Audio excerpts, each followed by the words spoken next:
It only took about 30 minutes. It has a great owner's manual that has all the instructions on how to do it. It came with its own toolkit, and these are the tools I got. Everything I needed. To turn it on, you press the middle button, it's the I button, and the display lights up nice and bright. I've charged it overnight, so it's at 100% charge. And this is the shift here.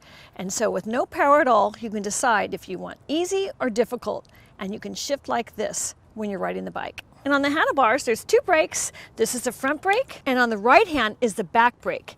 And this is the one you want to start first because you want your back tires to slow down.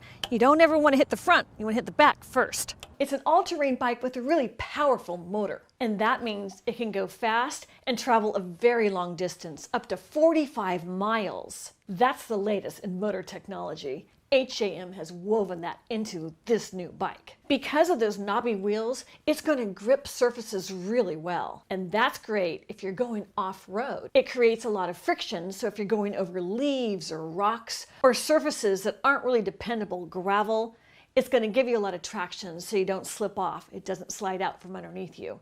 That's a really safe